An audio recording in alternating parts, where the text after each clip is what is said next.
Ermanni, University of Michigan great Braylon Edwards, and of course, Maz are about to take over on Woodward Sports. Every day, 2 to 4 p.m., it's the best Detroit sports talk on Detroit's best sports network. Woodward Sports.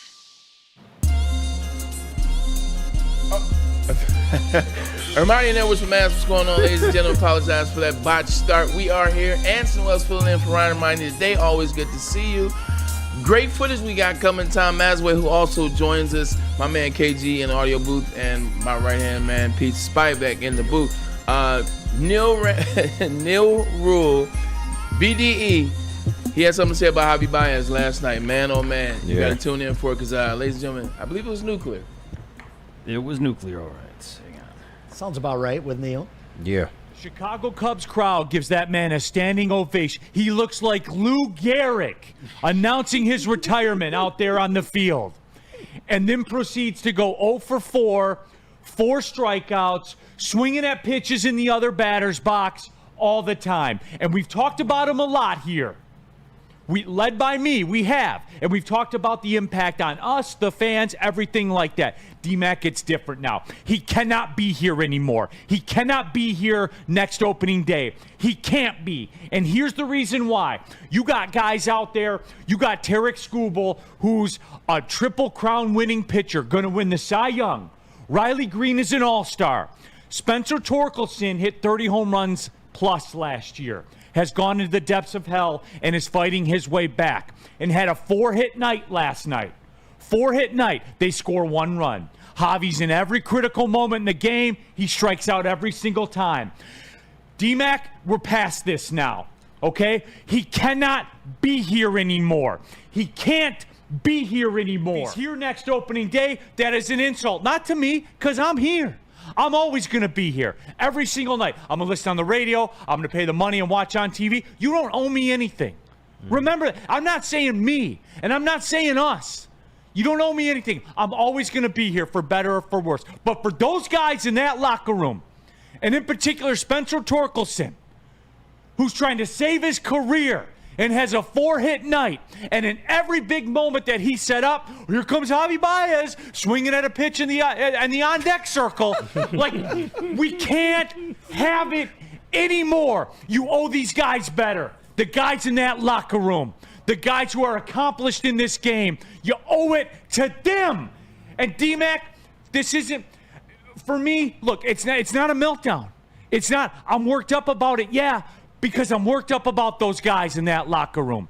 And I don't know what the reason is, but we know what the reason is. So whoever needs to hear this, who's in control of that, please hear this. You owe this to those guys in the locker room. You owe it to them. You cannot do this anymore for money. We've all bought shit we didn't like. We've all had buyer's remorse. You gotta go fix it. Yeah. For those guys. Boom. He wasn't playing. Indeed. Neil Rule, legend, BDE. Check him out every day, 11 to 1. And it's for things like that. He's absolutely right. Look, we don't want to go back in the past. We know that the Tigers are not going to make the playoffs. We know it's not going to happen. We can stop dreaming about it. We can stop trying to come up with ways that they can sneak past 4 other teams. And no, it's not going to happen. But this is about Scott Harris. This is about the Javi Baez situation. I understand some things have happened with the team, whether it's injuries, whether it's certain players not working out, some players that you should have had just didn't work out. They're still developing, wrong choices. But the Javi Baez situation, we knew what it was coming in this year. We kept him on the staff. It's not just about Javi Baez striking out, Javi Baez not being the guy, Javi Baez wasting $135 million. It's not about that. It's about what he's doing, wasting space as he turns taking away games. How many games could we have had if he would just be half of what we pay him to do? Mm-hmm. How many games? How many times do we need a run? Case in point, last night. Spencer Torkelson, 4 hits, 4-hit night. Second 3-hit night in 4 games. Why is he still here? With morale like that, you know what that does to a locker room? You know what that, and look, it's a team game. It's everyone's part. Everybody plays a part in the game, the losses, the wins. But when you just got a guy out there and you just see so much negative energy, what do you take from that? This guy isn't even taking pitches. This guy's not putting any wood on any ball. He's not providing anything but a little bit of defense. He almost hit the bat boy on one swing. It has gotten to the point where it is truly embarrassing. Yeah. This is at best a 4A player, but this has to be a Chris Ilitch thing. I have to think that Scott Harris has gone to Chris and said, we have to have him out of our clubhouse. Yeah. This is a major energy suck on the whole team and the fan base. So I know it's a lot of money, Mr. Ilitch, but your dad would have paid it. It's time for you to pay it. It's time for you to pay it to get him out of here and turn the page and start a new day for the Tigers, because we've had that new day here all season long. There has been promise and excitement and moments where we nearly hit 500. Almost a moment where we were ready to buy at the trade deadline. But this guy, this void in the middle of our batting lineup has prevented this team from taking any kind of positive step to be a winning franchise this season. Maz, quick question for you. The Tigers are owned by the same guy and same entity that owned the Detroit Red Wings, and that is Chris Ilitch, the Ilitch family. Is it time for them to focus on one team and maybe sell the Detroit Tigers? This is a bombshell conversation right now. This is not more about Scott Harris and the Tigers. This is about the owner. Like, we know the focus is on hockey. We know how that family is with hockey. We know that that's first love, that's first joy. Mike Ilitch loved baseball as well, so he was able to do the things, pay the cash to try to ensue it. Maybe it's just not for Chris. Mike Ilitch loved baseball first. That was his first love. And to get so close as 06 and 12, but to not get it with those Cy Young winners that they had on the team was terrible. But here we are. Javi won't be here next year. So I know Neil is upset and all, but it's really not a big deal. I don't think he's affecting the young guys on the team. If anything, they see him on the field, how he plays defense. Sure, he's in a terrible way. But last Thursday, they were carrying him off the field and throwing Gatorade on him when he hit that home run against Seattle to win it for him. So he's had his moments. They've been very few and far between. But I really don't think he is destroying the fabric of this team. He's not going to be here next year. They traded for this kid, Trey Sweeney. They brought him up right away, too, in the Flaherty trade. Are you guaranteeing that he's not here next year? He's not You're guaranteeing it? Yeah. So they're paying to buy him out? They're going to buy him out. They're going to buy him out. Would it be really fun if they bought him out tonight and he walked across to the other dugout and finished his career with the Cubs? Yeah. But it ain't going to happen. That's why they was cheering. That's not Take some happen. case for the Cubs, baby. It's not going to happen. So you just got to eat it this year, like Braylon said. We're not going anywhere. Let the young guys play. It's a very young team. Matter of fact, I think the Tigers have the most rookies playing of any team in the major leagues. If you add up all the games played this year, the Tigers are one of the youngest teams in the league. I don't think Javi Baez is affecting these guys. Trey Sweeney is up. Let's see what the kid's got. Okay, let's take the positive in that. Maybe he isn't, but it just feels eerily similar to the Detroit Red Wings and how they finished the season, where they had to come down the stretch and they almost get into the playoffs. Gives you some energy for next year, but you're still focused on the presence. I feel like that's how the Tigers are now. They have that energy. They're getting wins. They're beating teams that matter, but you just know you're not going to get over the hump this year. You're waiting and waiting for, yet again, another season, another offseason. I'm just going to push back, Maz, and I know Mike G in the chat agrees. Rest of the chat, throw some likes if you agree. This guy's an energy vampire. Absolutely. And whether he gets along with the rest of the team and they're inspired by his defense, every person in the ballpark knows what's happening when he steps to the plate. I still have hope. No matter when he what's steps up. happening, who's on the base pass, our offense is stalling out when Javi steps up. Period. He's batting at the end of the lineup. All right? That's where guys... Put him in the 11 spot, Mats. It's not late enough in the lineup. Yeah. Listen, Mark Belanger for the old Orioles in the 70s. Man. The guy smoked like 10 packs of cigarettes a day. He was a very good shortstop, and he hit like 190. All right? And the Orioles won World Series with him. You could win with Javi Baez being there. This year don't matter.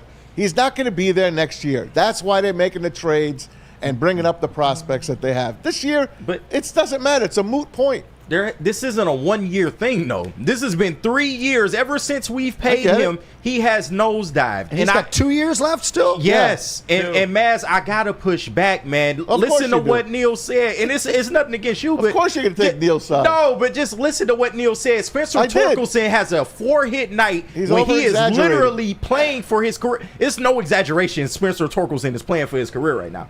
But Spencer Torkelson is going to be fine. Oh, okay. As I've told you in the past, he's going to be fine. Everybody can't be fine, Maz. I mean, you got to look at this for what it is. I do. I've been watching baseball a long time. I understand. You don't lose 31 home runs overnight. He is the worst everyday player in baseball, period. Name a worst player. Well, he got 4 hits last night. Yeah, and he got 2 hits the other night. This has been 6 hits in the last 2 games. KG, you know why I love coming into Woodward Sports every day? Why? Because of Mr. Positivity in the Maz chair right there. We got to call this what it is, man. And the reason we can stomach an owner like Tom Gores, yes, he makes bad decisions. Yes, we don't agree with what he does, but he's willing to back up his You're on too many shows. You're just bitter. By the time you get to this show,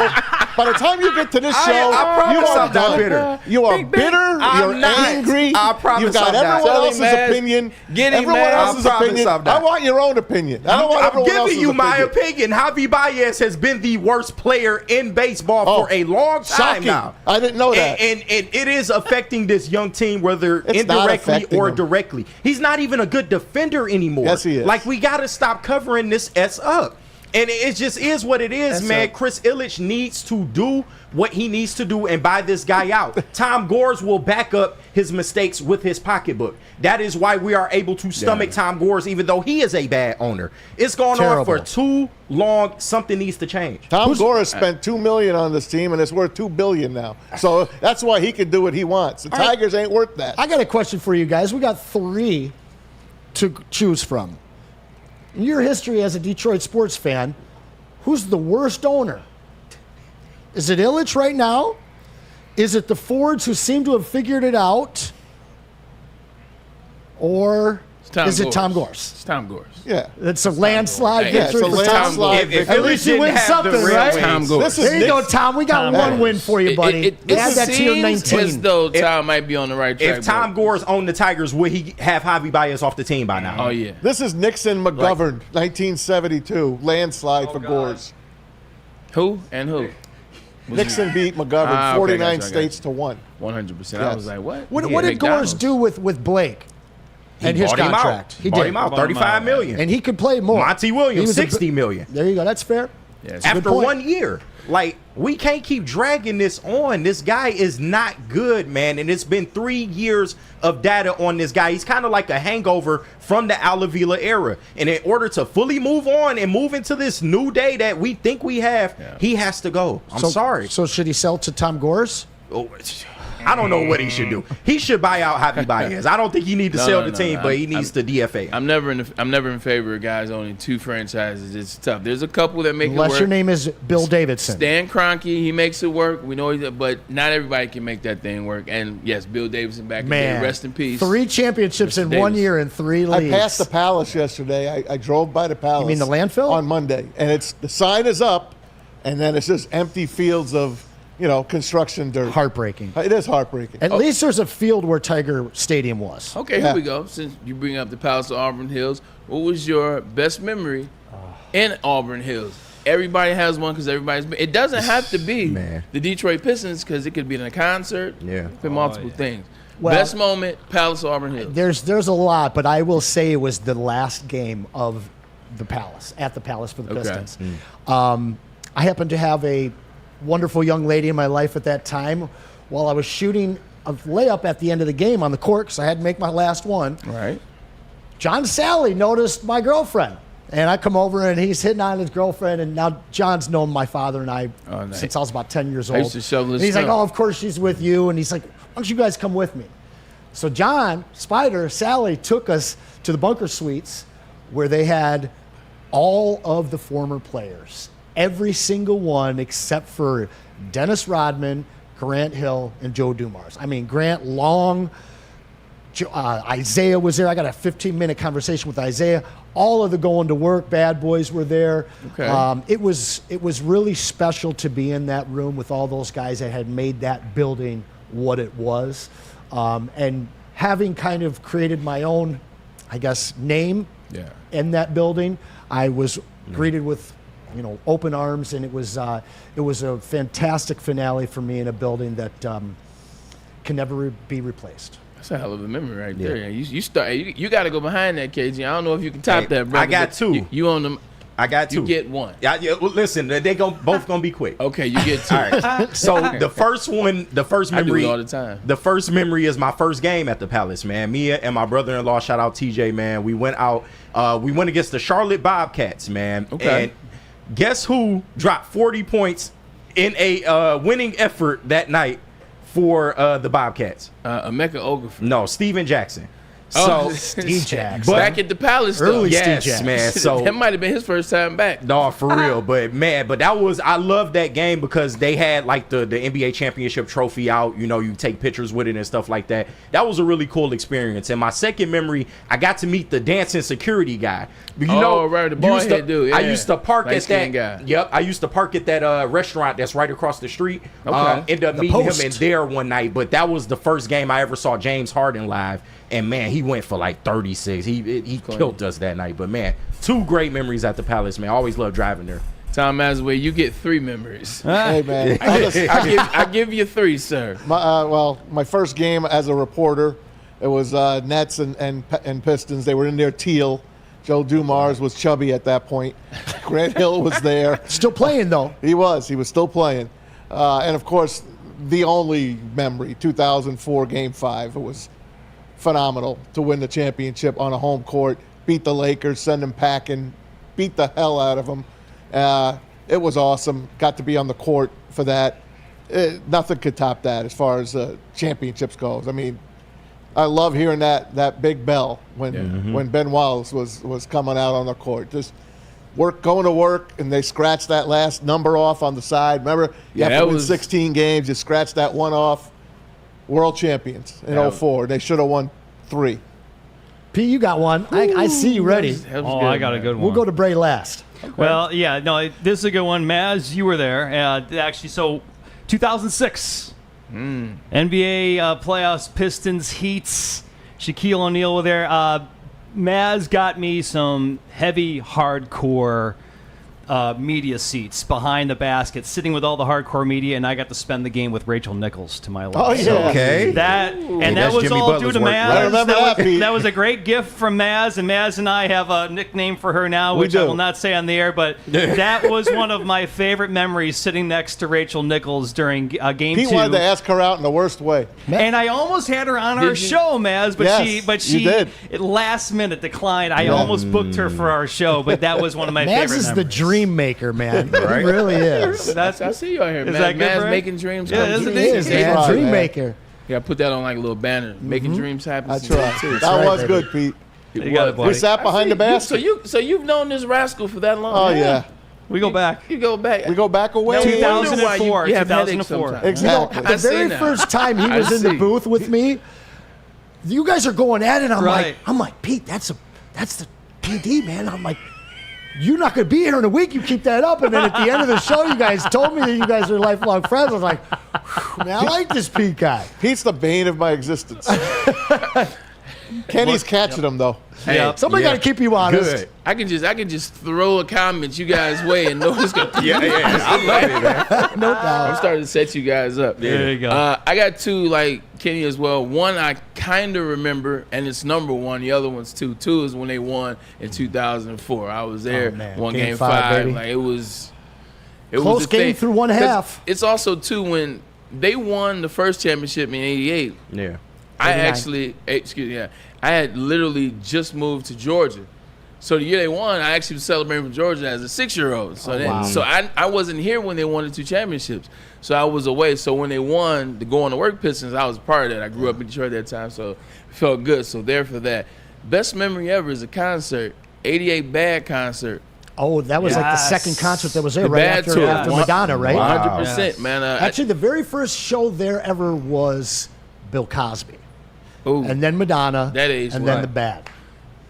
The Bad tour, that's when my dad, CP, I think that's when he solidified it with my mom. He became my stepdad. He took her badass son to see Michael Jackson. So we Shout out that's to CP. a- He really That is He's awesome. I concert never right got there. to see MJ. Yeah, You're lucky. I remember bits and pieces of it, Yeah. like fragments of it, because I think I was 5 going on 6. So Braylon? fragmented, but there's some there. That game 5. Oh, talk It about was it. Anson. close. It was. We started to get a little bit of an edge with about 2 minutes left. But when that third quarter started, it was a blowout. There was no stress. I mean, the whole place was bananas. Not a person left their seat. And we weren't even supposed to win a game in that series. Yeah. But I'll tell you what, that 04 summer was just so special. And mind you, you might have been in Atlanta. Tell me. No. 04, I was back here. But I mean, in 89, Oh, we yeah. won in L.A. So I was in here in 90, 88. we won in Portland. I was here in 80. I was here to start the 88 season. And then we moved December, so I wasn't here. Yeah, to your point. But that was the only championship that we won on our home court. And it was just so special, absolutely so special, because it wasn't supposed to happen. I was seated right in front of Jack Nicholson and the owner of Girls Gone Wild. So let me ask you this.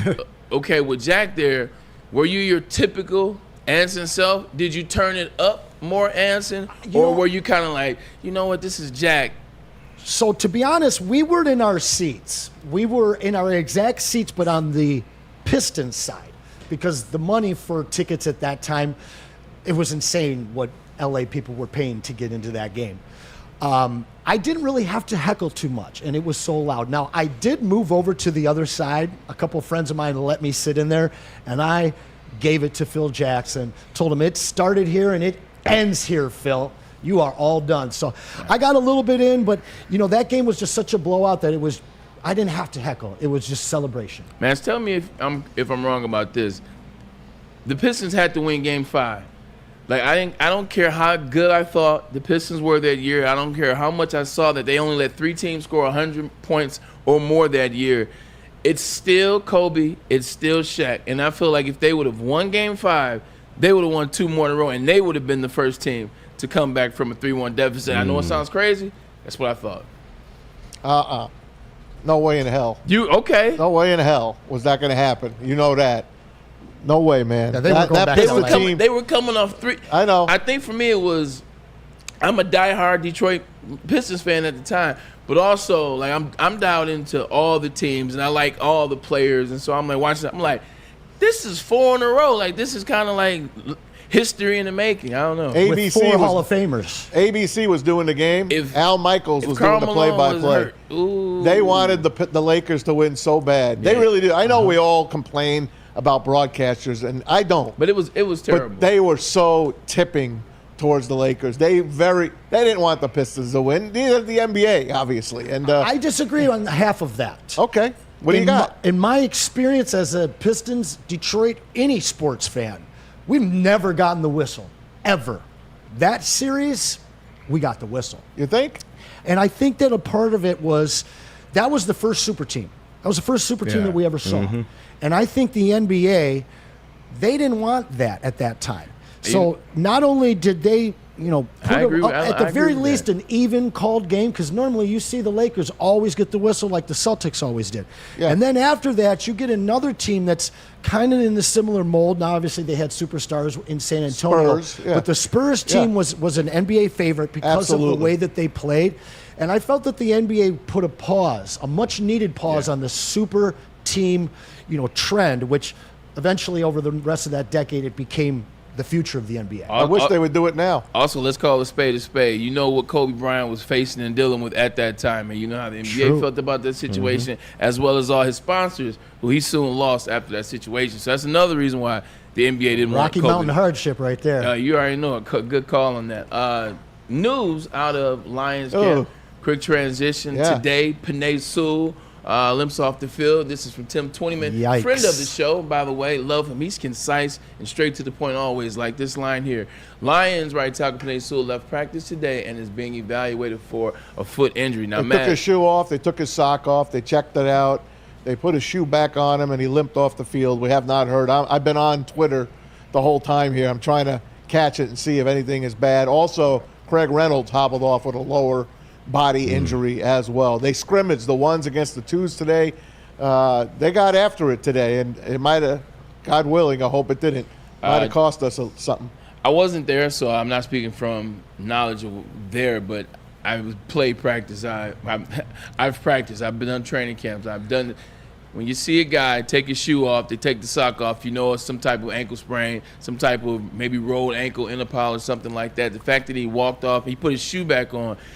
That's grades, good news. 100%. The grades of ankle sprains, like when you get guys, you got to hold on to your shoulders and limp off. Shoe's not going back That on. might be 2 weeks. You know, you get the guys that have to get carted off. That might be something more. When the guy takes it off, still has his own pressure on it, the weight of his own body on it, puts his shoe back on, it's a good sign. This is just, hey, let's get him off the field. Let's get some ice on it. Do the necessary things. I hope so. Yeah, 100%. I mean, these are the days. Like people realize, just because they're at the last preseason game, there's still 3 weeks left before the season starts. So you still need scrimmages like this to where you're challenging yourself. And I was listening to some of the scrimmage or some notes from the scrimmage. They said it was heated. It was intense. The offense went down and scored. Aiden Hutchinson takes his helmet off, bangs it against the ground. He says now the offense is trying to go back to win the scrimmage because they did score the scrimmage. So it's intense, and you understand we're getting close, but we want to give it our all. You start to, and especially when you're not playing in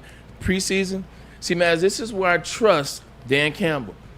You're getting this type of physicality, this type of authentic game-like atmosphere in practice. You're generating, this is intense. This is what it feels like in the preseason. So if you're getting this out of your players, you don't need to double up by playing in the preseason and playing against a team who maybe not practicing the right way, et cetera. So this is why guys like Dan Campbell get it, and I don't have a problem with his methodology. I haven't been to any of these practices in person. Oh, they're real. But everything that I have seen and heard, the tempo and the pitch is at a fever pitch. They are playing and practicing at a championship level. The energy of these practices, I've never seen in This Lions. is their preseason game because they're not playing on Saturday. So the ones went against the ones today. Yeah. Now, That's what happened today. My concern is I think that a foot injury to Penei Sewell is probably one of the scariest things that you could have happen to him because all that weight that he's putting on it himself and then all that weight that he's putting on it when he's holding a block. I have to ask you guys, what one player would hurt this team the most to lose for the season? Well, that's easy. So we would have to go I don't even want to say his name as it relates to that. I don't want to put any of that jinx out there with number. You know who. We know who it is. I think it's Penei. I know that you're saying Jared Goff, and He didn't say that. well, he's thinking it. He's thinking it. Yeah. And I'm not going to say that they're not a 1A and a 1B, but so much goes through our offensive line. So much time is if Jared Goff is running because Penei Sewell's out for the season, he's not Jared Goff. Our running game is not the same without Penei Sewell. So I like I like your take on it. You have better understanding of injuries and that kind of situation in training camp and practice. So it sounds like we've dodged a bullet. But I got to say, a foot injury, something like a Liz Frank or anything like that would linger for the big guy. Yeah, don't say that word. Yeah, so like Don't say that word. Don't say those words. Yep. I'll tell you this, Dan Campbell had some words today, and we'll do it after the break. Yeah. But on who's going to be the backup quarterback, who's kind of leading the pack. Yeah, and I'm interested in that too because I think us as fans have a different opinion than Dan Campbell. But getting back to that, don't want that to happen at all. But I think the offensive line is a sense of strength. You look at the moves that they made, the players they add. They have a lot of players that can play multiple positions, switch different sides. Glasgow, it's the reason why we paid them what we did in the offseason. So none of them are Penei. In fact, no other offensive lineman right now, right tackle in the league is Penei. But you do have an offensive line that can sustain, and you still do have the coach that put it all together. I think it's Amon-Ra St. Brown. Okay. Me too. Okay. I think it's Amon-Ra St. Brown. Okay. Amon-Ra St. Brown is much better receiver and player than people give him credit for. A lot of times they think it's just part of a system. He's a systematic guy. No, he understands the offense. He understands being a wide receiver, and he's not dropping anything. And in the biggest moments so far that the Lions have had, 14 has been a consistent in those moments, and he's a leader of this offense. You know, the size and stature, don't let it fool you. He is the leader along with Penei Sewell and Jared Goff for the offense. So let's stop talking about injuries. Yeah, because please. people will blame us for it. Let's get a quick commercial break and we'll get back. Maz, you bring up a good point. Dan Campbell and us, I think we're on a different page. But let's get a message from the Boys and Girls Club of Southeastern Michigan. That's right, the BGCSM. Join the best youth football league in Metro Detroit, the Boys and Girls Club of Southeastern Michigan's 3C Sports League. Detroit, Belleville, Highland Park, and East Point, 5 to 14 are the ages.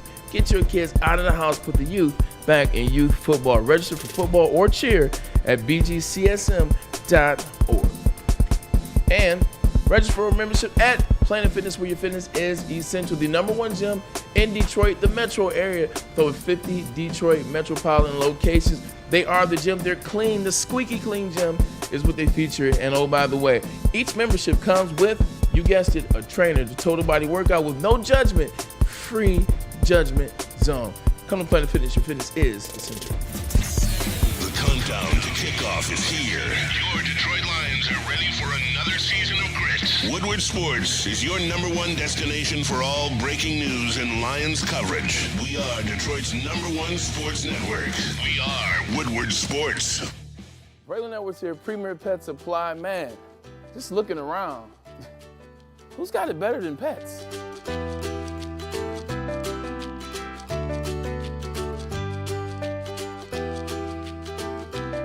Come on, a baby stroller for Coda?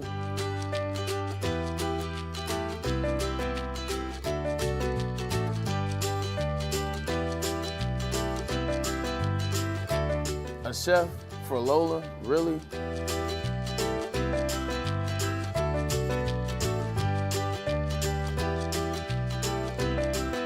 You don't have to tell me who the real boss here is.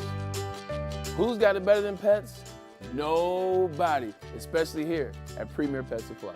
For over 30 years and more than 13 locations, Premier Pet Supply has everything that your pet can dream of, and guess what? It's all under one roof. Premier Pet Supply, family owned, operated, and proud to call Metro Detroit home. Check out premierpetsupply.com or scan the QR code today. Who's got it better than pets? Nobody! A network for the city, by the city. Woodward Sports is Detroit Sports. The Ally Challenge presented by McLaren is back August 22nd through 25th at Warwick Hills and Grand Blanc. Be there for PGA Tour Champions Golf, Family Night, concerts, and more. Tickets start at just $15. Get yours at allychallenge.com today. So just to get the heated steering wheel, I also had the spring for the bigger rims. Yeah, that's how they get you. Those upgrades will cost you an arm and a leg every time. Hey, new car crew, how'd it go this weekend? I got a great deal on mine. How? I went to Randy Wise, not those other guys. They got me in a great new ride, and they didn't break my budget. Hey, could you pass me the sugar? How? Never mind. He made the wise choice. Yep. Make the wise choice at randywisechevy.com. And with the first pick in the 2024 Media Draft, Detroit selects Woodward Sports. Thank you for making us the #1 digital network in Detroit. Hey everybody, dreaming of a new home but feeling a financial pinch? Well, Mark White and Associates, your trusted real estate experts, are here to help. Mark White and his team will pay $5,000 up to your closing costs. I said $5,000. That's right, man. Call Mark White and Associates today, 248-290-8242. Check them out online at markwhitesells.com. Again, that number, Mark White and Associates, 248-890-8242. To make your dreams come true, Anson. I'm not asking you guys what awesome is anymore because you already know. Awesome is when you can come in, sit back, relax, and let one of the amazing and talented hairstylists here at Lady Jane's Haircuts for Men take care of you and set you out on the road looking and feeling fantastic. You can come in 24/7. There's locations all over the place, including the Birmingham location that's right next to Woodward Sports. So come on in, sit back again, and hit the street looking great. Lady Jane's, it's wicked awesome. It is wicked awesome, man. You know what else is wicked awesome? This college football schedule, man. I'm not going to take the detour because we do have intern Alex, no longer an intern, coming in at 3:30 to talk about Michigan as well as NCAA, which I'm starting to get excited for, man. I think it's the new games that you didn't think were going to happen. We'll get more into this later. It's just a little teaser right here, but Michigan has some great games coming up, and I don't even think their four are the games that I even want to see this year. But getting back into the Detroit Lions, Maz, you talked about it. We, in our estimation, after watching the last two preseason games, we feel like Hendon Hooker has taken the next step. We feel like he has surpassed Nate Sudfeld, become number 2. Nate's operating at number 3, but Dan Campbell doesn't see it that way. There it is. It's a tweet that Dan Campbell thinks that he is definitely ahead right now for quarterback number 2. We're talking about Nate Sudfeld. They love Nate Sudfeld. It's something that we don't like, but they seem to like him. So that's who's leading right now. But as we said, you heard him yesterday, Hendon Hooker's going to play a lot on Saturday at home against the Pittsburgh Steelers. Hopefully he'll make some change those mistakes, those errors that he made, especially down inside the red zone. You cannot fumble in that red zone. Hopefully he's going to clean up some of those mistakes. Like I said, they had a real tough practice today. The ones went against the ones, and a lot of people got action today. They're not going to be starting on Saturday. It's going to be Hendon Hooker's game to at least start. Sudfeld has been starting of late. They love him in practice. Jared Goff likes having Nate Sudfeld there in practice. We don't think we like Nate Sudfeld, but they know more than us, right? Yeah, I think. No, yes, I can answer that question, but now I was going to ask you a question real quick, Anson. From the player standpoint, like, I know what Dan Campbell was talking about, and I know what this is, or I know where it could be. But from you watching the coach speak, listening, trying to decipher in the meanings, when he says something like this, do you believe that he believes that in his mind, or is this some type of some mind game that he's playing with Hendon Hooker to have him realize you don't have it yet? He's a master motivator. Yeah. And I do think that this is coach speak. I think everyone in Detroit and around the NFL has seen who the higher ceiling quarterback is. But Hendon Hooker, he's still got rust on. I know that the guy's been able to practice and he's had 2 games, but other than that, it's been a year and a half since he's played. Now, I got to put that turnover on the center. I don't know who's making that catch and getting it in front of the running back in time to make a good handoff. So I'm not putting that one on him. What I will put on him is how he responded. And he won that game, period. The guy from week 1 to week 2 looked good and then looked better, which is all that you can ask for from a quarterback that is essentially a rookie at this point. Sudfeld, we've heard, he understands the system. He holds a hell of a clipboard. And I don't think that he's going to be going anywhere. But if the proverbial stuff hits the fan at some point, they will not put the franchise's future of this Super Bowl season in the hands of Nate Sudfeld. He won't be able to make the plays that Hendon Hooker can. Hendon's going to make some mistakes. But I really hope that we see him for at least the very first half of this last game so that he can get as much experience against the best players possible. I thought that playing him in the second half last week was a bit of a disservice, but that does speak to where Sudfeld is in the mind of the coaches. He is the number 2, but I think that it is mostly coach speak. I think they want everything to go right for Hendon Hooker this last week so that they can feel good putting him in, if they need to, as the backup. Yeah, you mentioned Sudfeld and Super Bowl in the same sentence was wild. Tom Masway, this is what it is. Offensive coordinators and starting quarterbacks, they get comfortable with that person. Right. That person is the number 2 quarterback, and then he becomes the number 3 quarterback as another quarterback comes along, like in this situation with Hendon Hooker. They understand the offense. They understand the starting quarterback. They know when to get on the starting quarterback. They know when to pull back. They know when to come between the starting quarterback and Ben Johnson or Mark Brunell. They're able to see the game as they see the game, but then tweak. It's just like having a caddy. A lot of times these caddies can play. Like they're somewhere between, 2 handicap, 3 handicap, maybe some scratch, but they can't put it enough together to do it on their own. But they can coach it. They can say, this is what I see. This is the topography of the land. Hey, Tiger, you may want to shoot this. It's going to be a left to right break. They're more so the caddies, and you'll get those quarterbacks number 2. Charlie Batch was one of the best caddies of all time. And once he left here and once he went to Pittsburgh, they felt comfortable with Charlie in that position. He knew the offense, which wasn't hard. Run the ball with the bus. But he knew the offense. He became a caddy, and I think that's what they have in Nate Sudfeld. Hendon Hooker might supplant him, but he stays as number 3 because he's the guy that's grown in the system with Ben Johnson. I love the C-Batch example anytime we can. Charlie. Shout out Charlie. Eastern Eagle, right? Yeah, that's right. I actually have a question for you specifically. I love when we get back into your playing days. Who was that guy on the Browns or Jets? Browns had nothing but backup quarterbacks. Yeah, my starting quarterback was that. Let's talk about the Jets then. Who, in your playing days, who was the best clipboard holding quarterback that you hope never saw the field? Kellen Moore. Okay. Like Kellen Moore, Oregon just joined the Big Ten. Kellen played. I actually lost to Kellen my junior year. Playing at Anson is tough, and that's why I always give Oregon a lot of credit. Anson Stadium only holds 57,000, but it's in the middle of this nowhere. At least it was when I played. The noise just goes up and echoes all around and bounces. It's loud as hell. We lost to them on a field goal block, I think. But anyway, Kellen Moore, like he knew Brian Schottenheimer's system. He knew how to talk to Mark. He knew how to help Mark. Mark was a young quarterback, couldn't see things necessarily the way they're supposed to be seen. Sometimes you butt with your quarterback's coach because you're young and he wants to get you and guide you there. So I think Kellen Moore was good. He come in the game and it's like, oh my God, I'm just ready to block all game. I'm like, he's not gonna be complete pass. Block all game. There'll be a lot of runs today. But in terms of, I knew when Mark was next to him, Mark was gonna be okay. Mark would figure out the situation. Mark would be able to see it the way he needed to see it. So Kellen Moore was that. You gotta have those guys. Hey, Hendon Hooker was a 3rd-round draft pick. All right, now, let's make no. If he doesn't become the 2nd quarterback pretty quick. Only a few picks that Brad Holmes wasted. That's a throwaway pick then. And then people are going to say the same thing about the big guy from Canada. Giovanni. All right, Giovanni Manu. Giovanni Manu's got the 6 foot, what is he, 6'8", 6'7", 350. Yeah. He's learning how to play. Earlier today, someone asked Dan Campbell, how's Manu doing?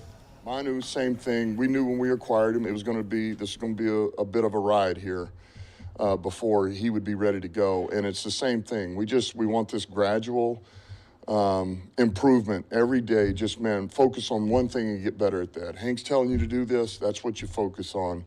And, man, I thought he was better in the game the other day. I thought he improved. And, man, he's figuring it out. He's getting there. Now, I can't give you a timetable, but he has improved. You know, he's beginning to look like he belongs. When they drafted him in the 4th round, I was downtown that day on Saturday, and walking out with my wife and my daughter Abby, and it was a great day. The draft was phenomenal. But when they drafted him, I was like, oh, yes, because we were talking about him for weeks because the Lions were one of the teams that were scouting this guy. Now, I didn't know anything about him except that he's a monster. And I could just imagine he's like a Dan Skipper, except he has more talent than Dan Skipper. At least that's what I thought they were looking at. And you read about him, and he's got this and that, but he's raw. But to hear Dan Campbell saying, hey, look, he's a work in progress. He really is. But he's got positivity to say about him. And you know Dan Campbell don't mince words, really. So in his first couple of weeks as a Lion, I'll say he is stepping in the right direction. And can you imagine to have that guy coming in off the bench or eventually starting on your offensive line? Well, I'm sorry. I said he better because I don't see many 3rd-round picks from the next year traded for a late 4th-round selection. Correct. So this guy kind of has to hit. And at the same time, one, he's impressing Dan Campbell, which is what you want to do when you're not necessarily coming in for a starting role and they give you a little space to, say, grow. You want to be impressive. You want, when they get to the podium, you want them to talk like you like this. You're right. But at the same time, the draft is a crapshoot, Anson. The draft from 1 to 7, especially now more than ever, it's a crapshoot. Unless you're drafting wide receivers. Right. Like, it seems like the draft is a crapshoot. So when you have somebody like Brad Holmes, who now has a proven track record, he's made some good drafts, he's made some great decisions. He's caught us where we're like, oh, I didn't see that. Oh, I didn't see that. How many times have we said that about his picks? So when you get somebody with some cachet like that, and then your team is transcending in the right way, and you believe in the development. That's why the Lions, I believe, in my estimation, have gotten so much better. It's coaching, developing players. If they believe they have that, you know what? I'm not mad if you take a shot like this here and there because Sione Vaki, his 4th-round pick, look what he's doing already. So it's just, you give him a chance, KG. How about the 6th-round pick that you had? That's Anson's favorite guy.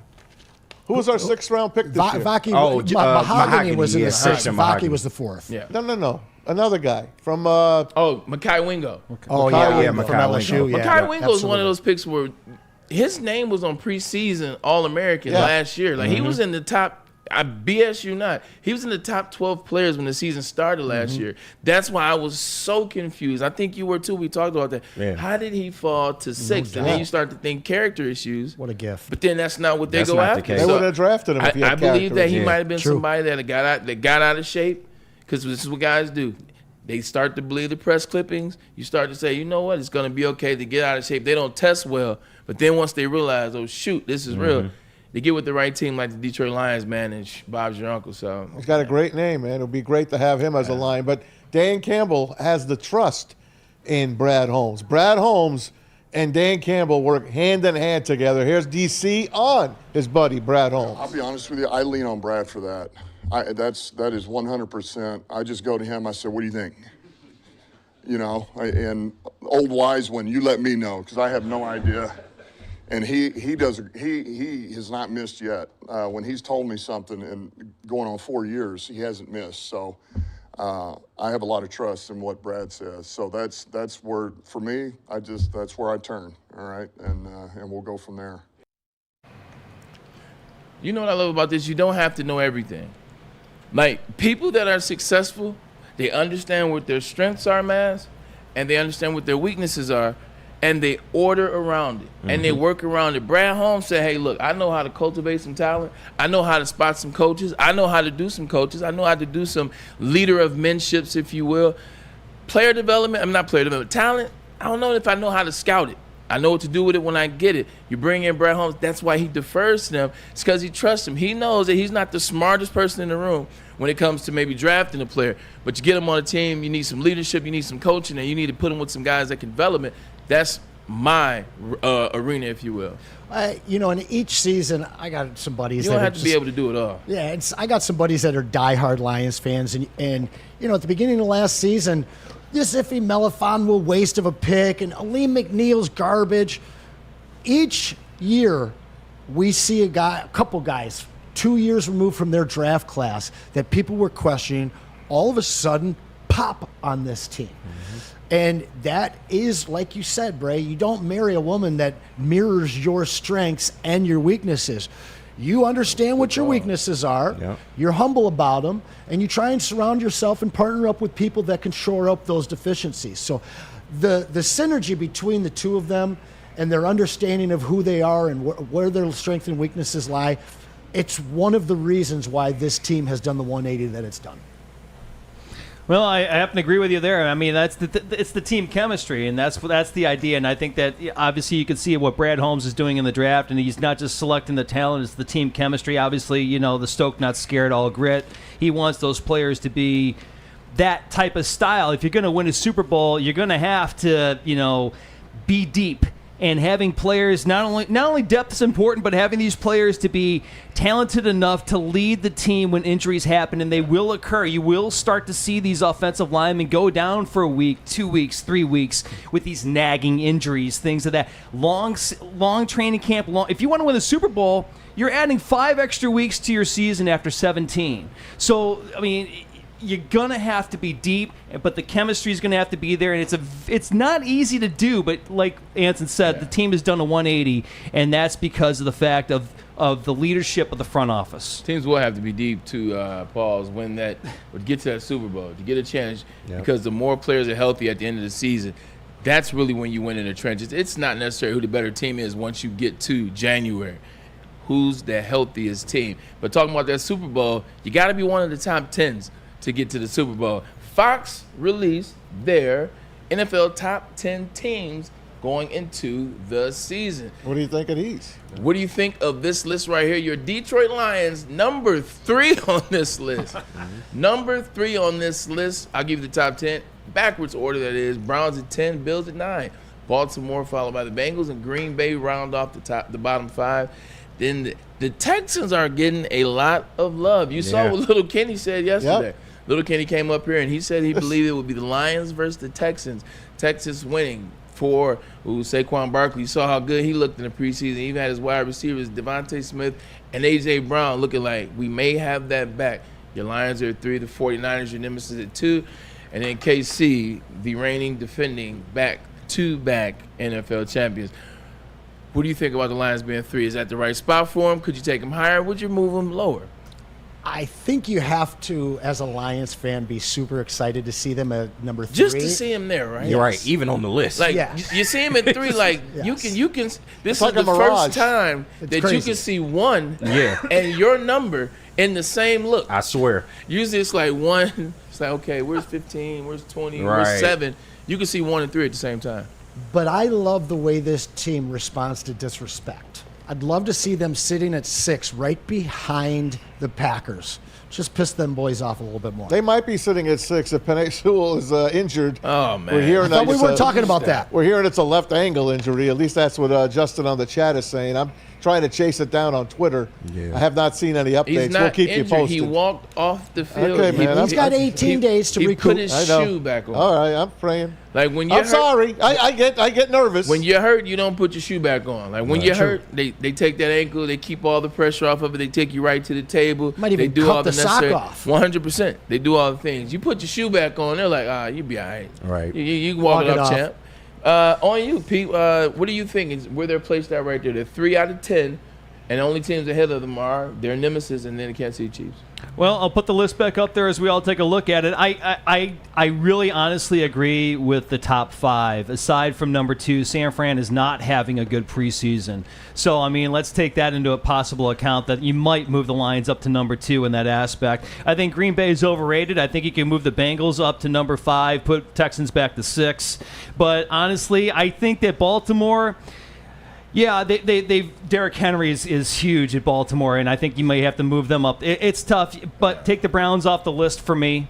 You got to replace them. I know it sounds weird with possibly the Washington Commanders because that quarterback is Jaden Daniels is very good. I think for a preseason list, I don't like the Commanders on it, but I do agree with you. If you're looking at this list maybe in November, right, I think you can see maybe the Washington Commanders peek their head in there. What do you notice about the list? Who's not on there? Dolphins. First 2 teams that come to mind. Dolphins is they're 1A and 1B. America's team's not on there. Dallas Cowboys. Cowgirls. Dallas Cowgirls and the Miami Dolphins, neither are on this list. I think you could take the Bills out and put the Dolphins Thank in. you. Yes. Ooh, thank 100%. you. 100%. I don't believe it's there for Josh And Allen. I'd put him at 9, too. Yeah. That list is interesting. Like when you look at this list again, like Baltimore I thought would be higher on this list, but when you look at it, the NFL is ever changing. It's ever moving now. Like now more than ever. Like back in the day, it was the same. You know, you're looking at the same at least 6 teams. Right. Maybe you add a couple more here and there, but it's parity. I'd now. put Baltimore at 6. Baltimore at 6. Yep. I'd Do you like the probably- Texans at 5? Has C.J. Stroud shown you enough in terms of, and also the offseason acquisitions, Danielle Hunter, Stephon Diggs, Joe Mixon, another Wow, that's the notable deal. pickup Wow. for them. Yeah. Yeah. Joe Mixon is Really, Joe it's a- Mixon that's- is the player it's a that we wow. keep forgetting went to the Yes, Texans. sir. Yep. Danielle Hunter, Stephon Diggs, and then you like, Right. wait, Joe Mixon went too? With Tank Dell, Nico Collins. Did you see right. Tank Dell in the Vegas. preseason? I mean, Noah Brown He's was back. looking like an Yeah. all-star last Yeah, year. he was. And that's because of the quarterback play of C.J. Stroud, who, in my opinion, had the greatest quarterback season for a rookie ever. Agreed. Took this team to Agreed. the playoffs, but it's about Will Anderson. It's about all of the guys that they have on defense that's Nico about to Ryan. take that next step Derek to pace. Stingley Oh, man, Jr. They're stacked. And now, like you talk about, when you add the guy on the end and then you add in Diggs, I mean, this is a team that was already really scary defensively, was terrifying offensively, but still terrifying despite losing Tank Dell and going through a bunch of injuries.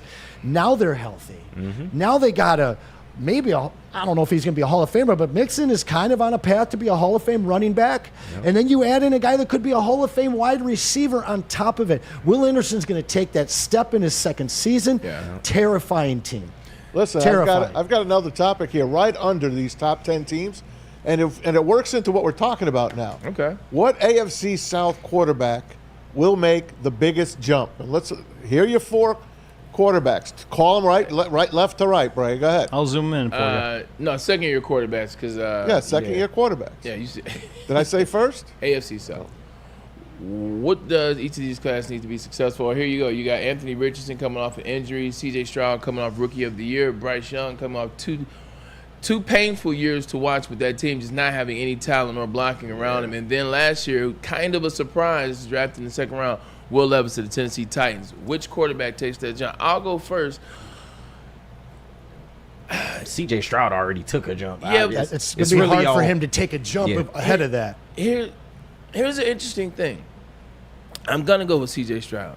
Okay. I'm going to go with C.J. Stroud. This is why, and this is how I go with C.J. Stroud. 77%. I made that stat up, but it's somewhere close there. Yeah. 70. I'll just say 70%. It's a more round figure. 70% of people believe that what C.J. Stroud did last year was like he can't do it again. Fact. It was like everything played right for them. Well, now they're a better team. Now they won the division. They'll have a harder schedule. People think what he did was partly luck and partly he's good and it was at the right time. I think if he came back and had a similar year, interceptions are fine. A couple more touchdowns, add in 400 more yards. What would you say then? You would say, oh, he's now gone to the level where he's now in the elite category. When you do it 2 years in a row, I don't care. It's only been 2 years. It's real. We threw Patrick Mahomes in there Absolutely. after year 2 because you knew. Yep. Your eyes weren't lying to you. If he takes another step like that where he's at 400 more yards, 3, 4, 5 more touchdowns, I think that's another step. It is. And I think we're all in agreement that he's going to have the best season, even if he just matches what he did last year. Yeah. I'm going to have to differ a little bit on you. I think that he'd have to make the Super Bowl to have taken that step because he already okay. got so far. I like Levis to be better. I like Bryce Young to be better. But we talked about it, and you gave me a real hard time on it. Anthony Richardson has the biggest boom and bust potential. And if he's been sketchy this offseason. This preseason, he has not been very good. MVP thing. But I think that this is a guy that if he stays healthy, can maybe run for 1,000 yards and can certainly throw for 2,500 more. And based on the fact that he didn't even play half a season last year, that natural jump because of what he would finish with versus last year, he really, for me, is probably top 3 guys for comeback player of the year or most improved. I'm starting to buy into it, and I know your next KZ. I was going to say it's by Anthony Richardson. I'm starting to buy into it, and the reason why I'm starting to buy into it, if you look at quarterbacks like Josh Allen, can give you 15 rushing touchdowns last year. See, people forget. Josh Allen and Jalen Hurts, by the way, 15 rushing touches last year. That's a lot considering you're also throwing for 27, I think he had. Anthony Richardson, definitely, with his athletic ability and what he was and how he reached the field, he could definitely, I could see him in the running. If he has a year like you think, offensive player of the year. If he runs for 1,000 yards, Joe Flacco better start warming up right now. Joe Flacco is the backup in Indy. Yeah. All right. If he tries to run for 1,000 yards, well, it happens though. He's not going to make it through the season again. Him. And I love Anthony Richardson. Lamar Jackson has done it. Who And else? been hurt afterwards. Cam. Yeah. You True. know, 2 MVPs you it's like that 375 number Yeah, I get you. for running backs. Listen, when they Anthony hit that Richardson number, that is- next season. He's twice the size of Lamar Jackson as far as girth goes. Right. He thinks he's a running back. He thinks he's Jerome Bettis. At least Lamar Jackson knows, hey, I'm sliding here. This guy wants to put his helmet through you. AR also runs 4.3. Yeah, So he's a beast. We don't know what Lamar runs. not anymore. Well, he didn't run because they wanted to turn him into a wide receiver. Yeah, I would thank you. love to have seen what he ran. 4.3? Yeah, when he was Probably out. 4.3. Louisville boy? You talk about watching some Heisman highlights, man. Like all Heisman highlights, whoever you The pick, Louisville the clips, list though. goes on. They're great. They won the Heisman. But Lamar Jackson's highlights, in my estimation, are the most underrated highlights for a Heisman like the last 15 years. Like whenever you think highlights, you watch his highlights, they get better and better. And it's like watching Steph's highlights from 2014-15. Like when you watch it again, you're like, wait, 403 threes? Is that what you made? Like he gets better every time. And his last season, after he won the Heisman, I think that was his second year, but they gave it to Baker. Yeah, he got better that year. Exactly. He got better. As good as His he was percentages not were better. as good as His Lamar. efficiency rate was No. better. His QBR was a He lot was better. nasty. Interceptions went down that year. Nasty. Good call, man. Anson. KGU. Who's the guy in those class that's going to take that next step this year? AR, Bryce Young, and then Will Levis, CJ Stroud. It's just hard to say Bryce Young because of his situation. Yeah, and I like Xavier Legette a lot, but we still got to see it over there. The owner is trash. We already know what's going on in Carolina. But me and you are in lockstep and saying AR-15, man. He looked absolutely electric for the little time he did play last year. He's coming into a very insulated situation. You still got Jonathan Taylor. You have Michael Pittman. You have Alec Pierce. They added Adonai Mitchell. And I think he's going to be really good, Yes, man. sir. They still have a solid defense and a Coach of the Year candidate in Shane Steichen, man. He was really good last year as well, coaching his way, losing his quarterback and almost getting to the playoffs. So Can they bring back Dallas Clark? Man, if He'd they look real did good in that offense. it'd be nasty, man. But I really like what they got going on in Indianapolis, man. They're a sleeper team. Funny story about Dallas Clark. Yes, so please. this is my sophomore year. No gloves, Dallas Clark. That's all I remember. Hey, and this is why this story is even player. funnier. Sophomore year, we're playing Iowa. It's up at the big house.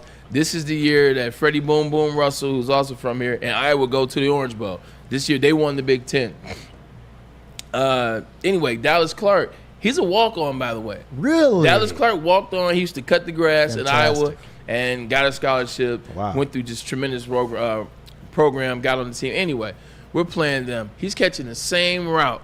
He's literally running inside dig routes about 10 yards, catching it wide open, and then he's hunting down our safeties, running our Hunting them safeties down. over. By the time we got to the third quarter, he already had 122 yards, 2 touchdowns or so.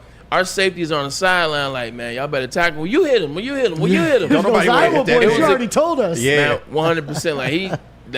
That was the worst drudging that I've ever been a part of. Yeah. Like when I played in Michigan. Like they drug us. It was 38-10.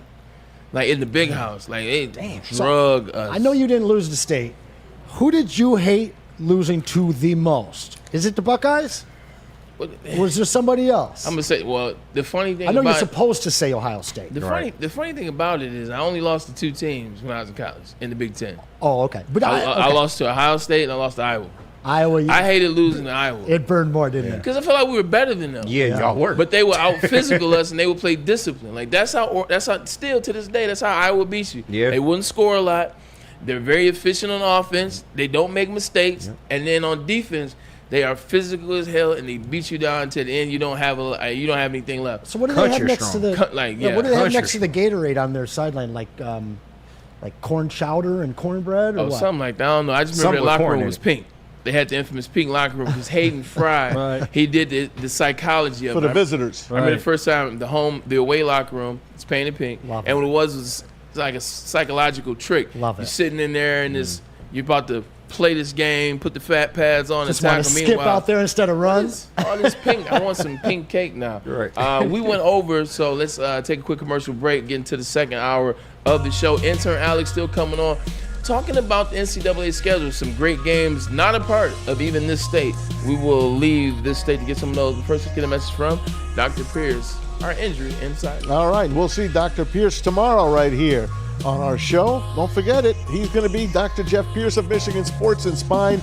He joins Big D Energy every Tuesday, although I think he was here today. He was here today. He was here today, and he'll join us tomorrow. Trust the guy at DMAC and Braylon Trust. For more information, visit MichiganSportsAndSpine.com or call 248-426-9944 for Dr. Pierce. And, of course, the best pet store in Michigan is Premier Pet Supply. PremierPetSupply.com, family-owned and operated for over 30 years. 13 Metro Detroit locations, over 60 brands of food at the lowest prices available. They'll never run out for you either. They are stocked and ready for anything for you. They have nutritionists on call for any questions and curbside delivery if you need it. Give your pet the best. Don't settle for less. It's PremierPetSupply.com. The countdown to kickoff is here. Your Detroit Lions are ready for another season of grit. Woodward Sports is your #1 destination for all breaking news and Lions coverage. We are Detroit's #1 sports network. We are Woodward Sports. Braylon Edwards here, Premier Pet Supply. Man, just looking around, who's got it better than pets?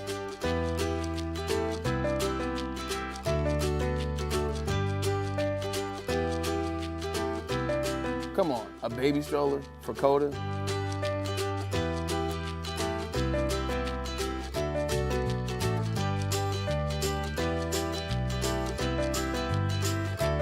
A chef for Lola? Really?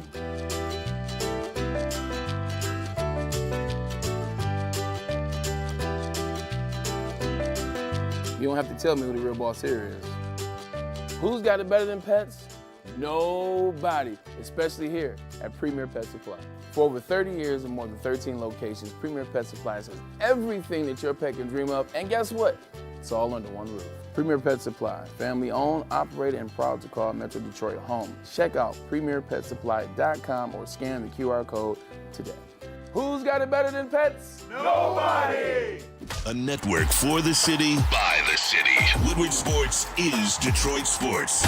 At Planet Fitness, you can get everything you need for just $1 down. Try out Planet Fitness and dang, they got lots of equipment. Not me getting a Planet Fitness membership just for the 24-hour perk. Hey, y'all better get on these free fitness training sessions from Planet Fitness. Did y'all know that the PF app has workouts you can do at home? Cheapest therapy I can find is Planet Fitness. Join Planet Fitness today and get everything you need for just $1 down. $15 a month, cancel anytime. Deal ends Thursday, July 18th. The most talked about Detroit media by other Detroit media, and we love it. It's the Woodward Sports Network. The Ally Challenge presented by McLaren is back August 22nd through 25th at Warwick Hills and Grand Blanc. Be there for PGA Tour Champions Golf, Family Night, concerts, and more. Tickets start at just $15. Get yours at allychallenge.com today. Walk into any Lady Jane's Haircuts for Men for an award-winning haircut experience from one of our talented stylists. Enjoy a precision haircut, hot lather neck shave, scalp and neck massage, and a hot towel treatment to top it off. Enter for your chance to win the $50,000 Perfect Bracket Challenge. With more than 25 Metro Detroit locations, there's always a Lady Jane's near you. Lady Jane's Haircut for Men, open 7 days a week. Walk in anytime. Lady Jane's, it's wicked awesome. It's bear hunting season, and Dan Campbell is hungry for some kneecaps. If you can just get a hold of them and you start dragging their ass out to the deep, dark abyss, you can drown them. The Kings of the North are back for another year of the brand new Lions. Make sure you're locked in to Detroit's #1 sports network for all the news and info on your Detroit Lions. Woodward Sports, let's go. Talking about the Nashville Hot that is back at Ziolowski's, but only for a limited time. I know I keep saying it, but trust me, it will not be there next time you look up. The chicken tenders starting to become my favorite. You put with that little honey mustard, hits amazingly. But the honey biscuits, you got to get the honey biscuits. They come hand in hand, the tenders and the biscuits, the tenders and the biscuits, the biscuits and the tenders. But if that's too much for you, then you just get the fresh salad and the sides. They are also very good. Ziolowski's actually does a lot of things pretty good. Just go on Ziolowski's and you might find something that fits you. All right. You know what happens when I go to Ziolowski's? What happens? I get the honey biscuits. Sir. But you know what happens when you run a great business for 50 years? What happens? Well, of course, you expand and offer more products to more people, and that is exactly what our friends at Les Stanford has done.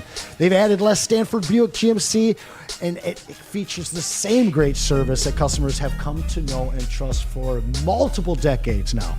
It is on Woodward, just south of 9 Mile. Make sure you check out Les Stanford in Dearborn today at lesstanford.com. Les Stanford Chevrolet together, gentlemen. Let's drive. Speaking of honey biscuits, shout out to my girl, man. She made biscuits. Hold on.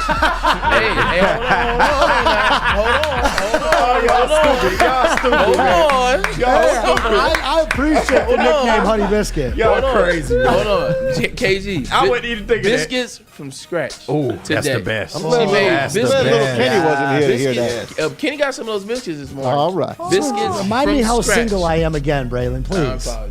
Yeah, Man. single boys. That sounds amazing. Yeah, get y'all some love. Oh, yeah, I definitely know what time it is. But shout out. The biscuits were amazing. Almost about the same level as Ziolowski's. You know what I'm saying? I don't want to get in trouble out here. It's a high-level biscuit right there. We're talking about college football. The college football season is upon us. Paul Feinbaum has some things to say. Nebraska has some things to say. It's a lot going on right now, college football, Maz. Where you want to go with that? Well, let's start with Nebraska because we know Dominic Raiola, former Lion. We loved him here in town. Well, his son Dylan has been at a lot of high schools. He's been part of quite a number of universities, but he's settled in on his dad's alma mater, Nebraska. And today the Cornhuskers say, we're going to start true freshman Dylan Raiola as their quarterback to start the Big Ten season. What say you, fellas? Look, at the end of the day, I wouldn't want him at my institution in the initial, just because of this, hear me out. When you see a kid that's going from this high school to that high school to this high school, it seems like they're chasing for something. It seems like they're always going to be looking for something. And then he commits to this institution. that institution. Oh, by the way, let's try this institution. And then he settles on where his father was, where he always wanted to go. I just wouldn't want to bring him on a team because he has a pattern so far, and that pattern is being indecisive and moving. With that being said, he was the number one quarterback in the country for a reason. He's been there for a while. We know he can play. He was raised by a man that we love dearly here for his grit, which is something he wasn't a part of, but he played that way. So, I mean, Nebraska needs somebody. And you look at Matt Rule, you look at the quarterbacks that he's had on his stead when he was in college level, Ole Miss, Baylor. He's had some quarterbacks. He's had some offenses, and he's had success in this guy's game. So Dylan Gabriel going, not Dylan Gabriel, Dylan Raiola going there. I think it's a good move for them. I just wouldn't have done it. I had some good times with Dom. Yeah. Had some very good times with Shout Dom. out. Good guy. Great guy. And as much as he was gritty on the field, he was a father at home. Yeah, 100%. And, he's got the genes, and it might be an indictment of Nebraska's quarterback situation, but it's certainly an indictment of the skill that this young man has. I can't remember a quarterback that's They had three note. Martinez. I thought it was one. Yeah, Me too. I always thought it was the same guy. I thought it was the same guy. It was three different Adrian ones. Martinez. Who else? T. Martinez. One name started with a T, and it was another one. I thought there were two Adrian Martinez. Shout out Glenn Martinez. But yeah, Dom was a dad, and he was very passionate about raising a strong and equally strong-minded young man, and so far he's done that. Now, I do think that when you have a father who's a former player, as much as they're pushing to get you there, maybe they meddle a little bit, and not to say that it's a bad thing, but if it's one thing if a 15, 16-year-old doesn't like your head coach, you're not moving him out. But if you've got a guy that played at a high level in the NFL and he doesn't see eye to eye with your coach, it might not be the son's decision. It might be the father's decision. So without full information on why he transferred so many times, it's a very interesting take from you because you are closer to that kind of lifestyle and understanding how schools work and how people transfer and things. To me, I don't know whether it was him, whether it was his dad, whether it was the fit, but you don't see a whole lot of true freshman quarterbacks. We know that he's got the pedigree at the high school level, and, he's got a last name that all Detroiters root for, so I'm pulling for him. I think, but at the same time, I think, like, now in this day and age, as quarterbacks, like, these young guys, you can go into a situation, you can just ask, am I starting if I come here? Am I starting? And then you keep the commitment process going on, and eventually you get to a place where they say, you know what? Yes. That's exactly what happened. Like that, and that's exactly what happened. You asked Lloyd that?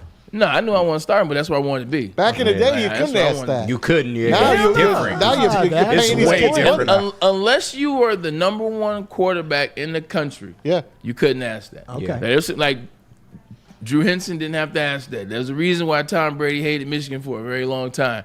Drew Henson was the number one quarterback, and they had to play him. Tom Maranovich, USC brought him. He was the number one quarterback. They had to play him in '87. Mm-hmm. So you have to play the number one quarterback. But after that, you ask nowadays, they'll tell you, yay or nay. Like, no, it's not you, or it could be you. And if you hear it could be in this day and age, it's almost like, why are you talking to me like that? Looking you at don't other love my schools. game. Yeah, it's an insult. Right. Yeah, it's an insult. 100%. Listen, Nebraska, they were the kings of the Big 8, them and Oklahoma. Then it was Big 12. When they came here to the Big 10, I'm like, man, Nebraska's in the Big 10. That's fantastic. Stink. And they have been they've been Northwestern. They've been worse than Northwestern. Yeah. They've had better basketball teams. I'm shocked. And they weren't even in the Big Ten then. Now their basketball team has surpassed their football team. Somehow. And it just boggles my mind what happened to that team. The team that the whole state of Nebraska lives for that Saturday in Lincoln. Yeah. That's it. They don't have anything else. They got the Huskers. And I loved them when I was a kid, watching them on Thanksgiving against Oklahoma. It was the game. Tom Osborne, Bob Devaney back then. It was just they were something. And it kind of pains me a little to what they've become in college football. Look, I'm a Michigan guy all the way. I don't want them winning the Big Ten. But hell, I'd like to see him compete eventually again. It seems like what happened to them is similar to what happened with Michigan. And it's funny it happened at the same time. Michigan just got saved, and it didn't happen for Nebraska. Tom Osborne, Lloyd Carr, similar tracks. Tom wins national championship. Boom, he's done 98. He retires. Nebraska football, they didn't prepare their next up head coach. Mm-hmm. They didn't have a guy in the wings that knew Nebraska, that knew the recruiting, that knew the trails, had relationships with the high schools in Texas, because that's where they got the bulk of the players, Texas and Oklahoma. And then the game changes, and they weren't able to change with it. You know, Michigan, same thing happened. Rich Rod. Michigan, once Lloyd retired, they told Lloyd, hey, look, appreciate your services. Tim Tebow, he retires. Michigan stayed in the Big Ten, and eventually, over time, it clicked. Nebraska tried to leave the Big 12 because they were no longer competent. They tried to leave. They tried to come to Big 10. The bulk of your kids are from Texas. Right, makes no sense. Like that, you look at all the great players that came to Nebraska back in those 90s. Corey Schlesinger. A lot of them from Texas. You now left your recruiting grounds to go to the Big Ten. So now these kids in Texas and Oklahoma, they like, hey, Big Ten. Nah, we out. And they lost that. If Michigan would have did the same thing would have happened. And Nebraska got some money, though. I mean, they're happy with what they did, probably. True on the financial side of things, but like what brings the real dollars in is national championships. Yes, sir. It's football revenue, or if you're a school basketball revenue, but football revenue is king. Yeah. Like look what Michigan doing, Adidas deals and things of that nature. Now look where they're at sitting there. So football is king. I don't know if Matt Rule is the guy for the job. I mean, I know he was a good college coach before, had a failed stint in the NFL, but now he's over there, and they got a quarterback now, so it's yet to be seen. But I don't know if we what is the definition of a stint? Because, like, if you do 1 year, I can't even give you a stint. You did an inch. I think 3 years is a stint. Like, good, like you get like one. So you can see if you can see a dash, you did a stint. Yeah. Like you see 1 to 2. What was Saban with the Dolphins? That's not a stint. That was a stint. He did. Saban did a stint. He did 4 years. Did he do that, man? He did. Because his first year was my rookie year. He did 05 till 08. Yeah. He was part of that Brown staff, part of that Giants staff, and then he did that. I always forget about the Giants staff. But he's the king of college football, and now he's tutoring Matt Rule, not Matt Rule, but Matt Eberflus in Chicago. And that brings me over to the next thing. The guy that used to hate Michigan the most was Paul Feinbaum. Paul Feinbaum, I'm telling you, he had to have had a lobotomy because since last year, this guy has gone completely 180 for Michigan. So they asked him today on ESPN, what's up with Ryan Day? What if he loses to Michigan again? Does Ryan Day have to win a national title this year? I don't think he has to win the national championships, but here's what he doesn't need to do. If he loses to Michigan, which would be 4 in a row, and somehow gets bounced out of the playoffs, perhaps before the final game, I think the decision could be to get rid of him. And I know that sounds outrageous because he has a gaudy record, but you heard Lewis lay it out. Nobody's got, other than maybe Kirby Smart, and I don't even think he does, has the amazing roster that Ryan Day has. And if you can't win with that roster, it's time to find someone who can. It's going to be interesting to see. As it relates to Paul Feinbaum, I still don't like him. He's a hater. Yeah. I remember watching the 97 Heisman deal that came on Netflix. They were just breaking down that whole year, how Charles went from not on the board to on the board. He was a Peyton Manning guy. The first thing, he's an SEC guy. Yeah. First thing that came out of his mouth, the first part of the document was him hating on Charles Woodson, not deserving to win the Heisman. But in this, I do agree with him, though. I do agree with him about the Ryan Day situation. You know how Ohio State feels. I remember I got there, Jim Trustle's first year at Ohio State. Like, Coach Cooper down at Ohio State, he could not beat Michigan. They got rid of him. It didn't matter Great how coach, though. He lost. He had 2 one-loss seasons. He had a couple. Like he did. Eddie George won the Heisman. You can't beat Michigan in Ohio. You got to get out of there, right? So then they bring in Jim Tressel, guarantees to beat us, and he goes on this run. It's going to be the same for Ryan Day. Look, you got handed the keys to the Lamborghini, and so far you've crashed it 4 times. Urban Meyer gave you the team. He gave you the system. You lost in the national championship game against Clemson, I want to say. That was Trevor Lawrence.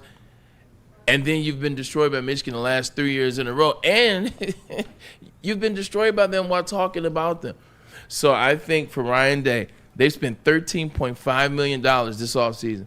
Like, I'll say it again. They spent $13.5 million on the best players that money can buy. And even the quarterback that we don't know who he is, he played 4 years at Kansas State. Yep. Like, name me a quarterback at Ohio State that has failed in the last 15 years. Don't worry, I'll wait. Okay.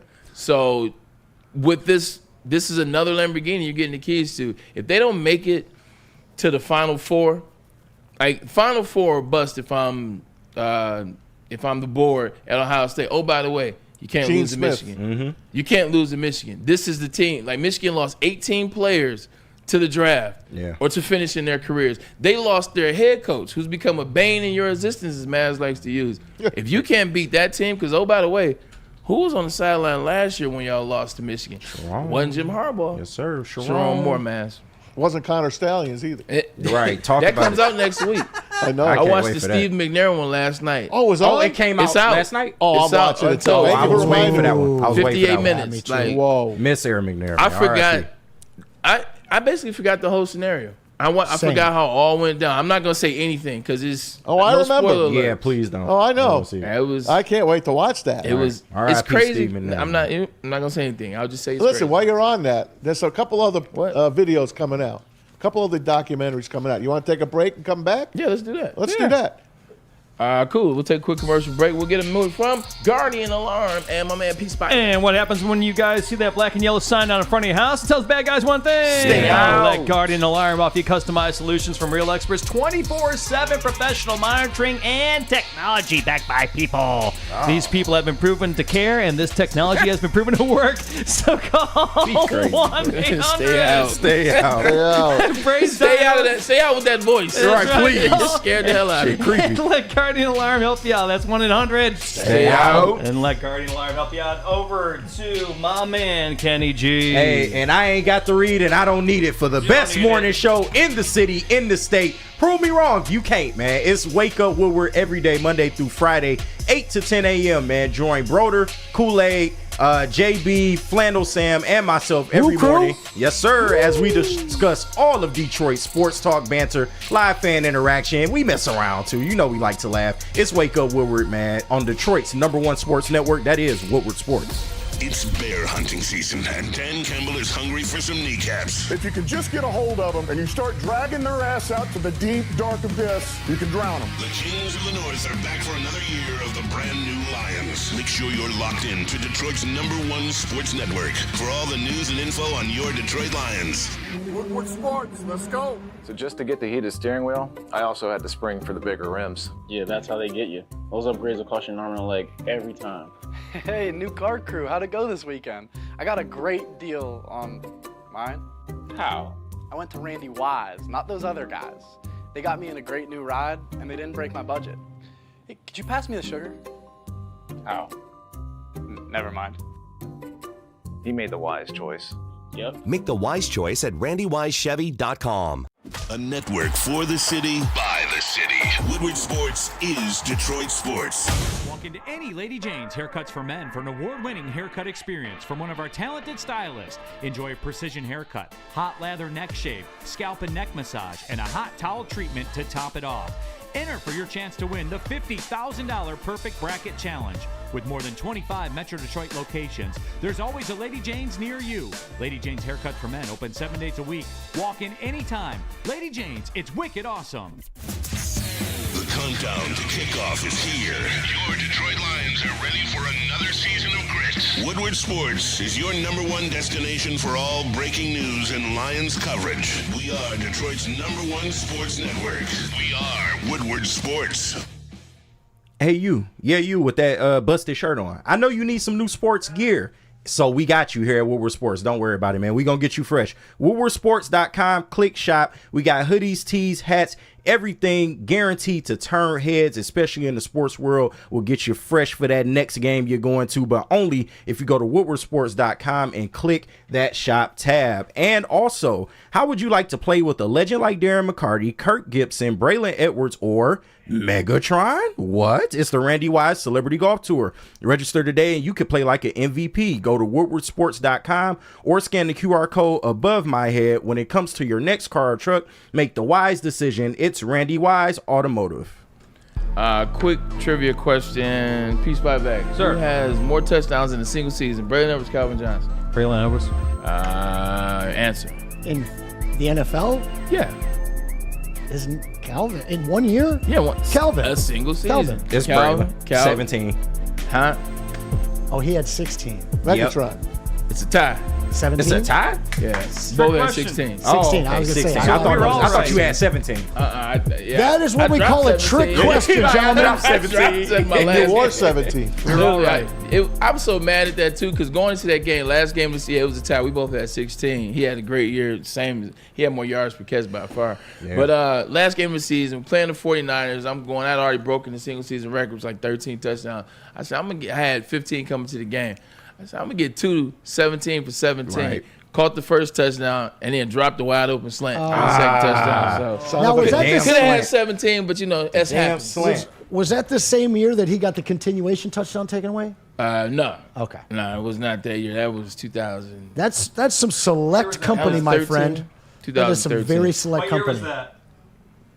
Calvin Johnson. 2013. I was at your house. I know. I remember the referee had a 3-digit number on his 180, back. 180, referee 189 or side judge 189. It was terrible. Man's is so mad at that jersey all game, too. You already know. Right. Pete, why does he have 3 numbers? It's still a damn catch. Then it's a catch now. It's a catch. Yeah. So was Des Period. Bryant's. Was a catch against the Packers. Only It's a thing catch. about Calvin catch that I never understood, and this is me as a non-Lions fan, actually in the league at the times, not paying attention like that, is Look at that catch right there. Appreciate that. I still got a little something in the tank. Right?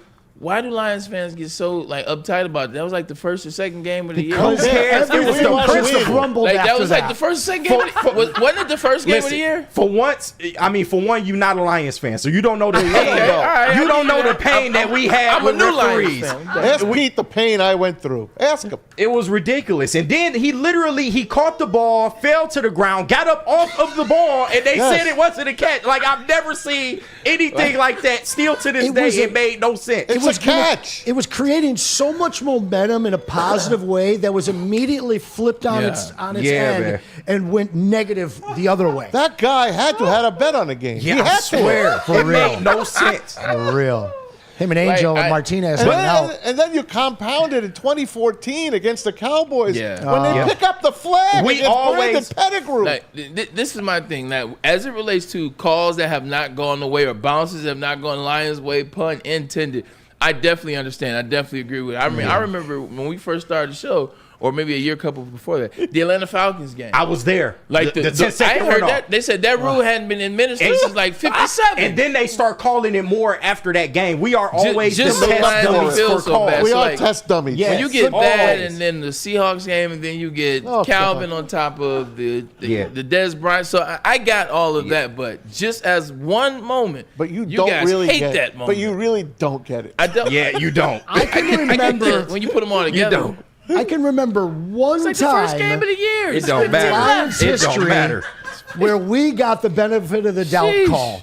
And it was the coin toss against the Steelers. I was there. I can't was at think that of game. It was another Thanksgiving. moment, though. That Is there changed the another coin. moment? That changed the coin toss. It was Thanksgiving '99, right? But realistically, in your Lions fandom, your Heads, entire tails. time being a Lions fan, can you remember of another time where we got a call? No, absolutely not. Not one. Absolutely not. Not one. Maz, you remember when they said we was being too loud and we got flagged for that? Of You course. remember that? Yeah. Of course. Like we have a That history. was last year, right? Yeah, no, that was in the 90s or something. Didn't we get a penalty, or didn't they warn us to cool down last season?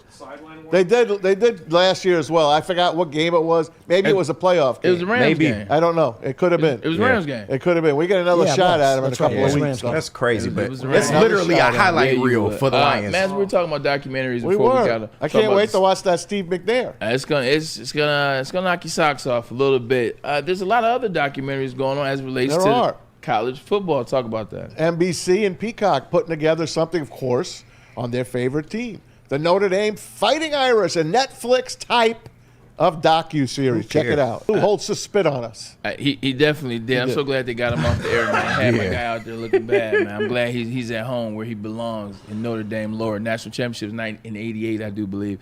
I hate Notre Dame, and I make no bones about it, man. As you've heard me say it before, I hate Notre Dame more than I hate any other rivalry that we have. I do not like the Fighting Irish, and maybe it's more so because we're a lot alike. You know what I'm saying? Maybe it's like looking in the mirror, although they play the Christian thing a lot more, Catholic, Right. whatever. Rudy was a horrible. College football, one of their most storied teams ever, one of the most storied traditions.